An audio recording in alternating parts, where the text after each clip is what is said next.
Aceh1 TV, channel video Anda.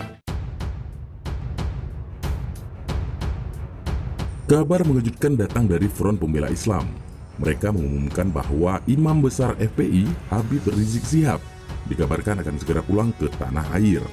Beredar dalam video amatir berdurasi beberapa menit, kabar itu terlihat diumumkan langsung oleh Dewan Pimpinan Pusat FPI, Ahmad Sabri Lubis, pada saat pelaksanaan aksi demo penolakan Undang-Undang Omnibus Law Cipta Kerja di kawasan Patung Kuda, Jakarta. Selain video amatir yang beredar di media sosial, kabar yang mengejutkan ini juga beredar dalam bentuk siaran pers dan telah diterima oleh beberapa media nasional di Indonesia. Sebelumnya, Habib Rizik sendiri mengalami pencekalan oleh otoritas pemerintah Arab Saudi sehingga tidak dapat pulang ke Indonesia. Rencana kepulangan Habib Rizik disebutkan karena masa pencekalannya yang telah berakhir. Alhamdulillah wa syukrulillah.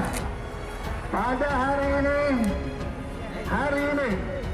Imam Besar Habib Muhammad Rizik Syihab secara resmi sudah dicabut cekalnya. Dan hari ini juga sudah dibebaskan dari denda-dendanya, denda apapun. Karena Imam Besar Habib Rizik Syihab tidak bersalah di Saudi Arabia. Alhamdulillah wa syukrulillah. Selanjutnya saat sekarang ini, setelah cekal dicabut dan denda dihapus, saat sekarang ini Imam Besar Habib Muhammad Rizik bin Hussein Syihab sedang menunggu proses administrasi bayan safar atau exit permit dan pembelian tiket serta penjadwalan untuk pulang ke Indonesia.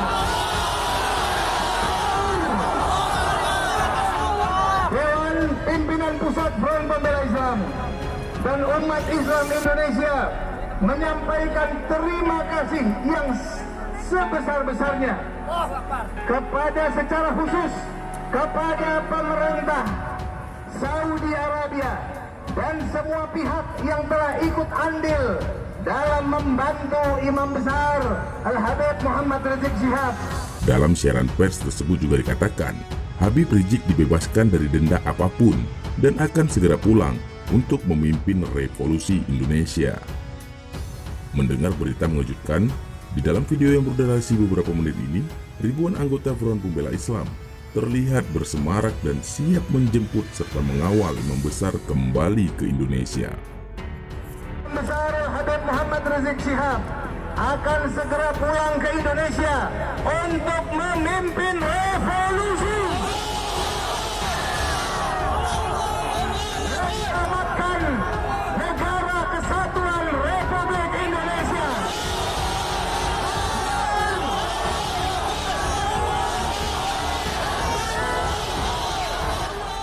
Dari Ibu Kota Jakarta, Aceh1 TV melaporkan.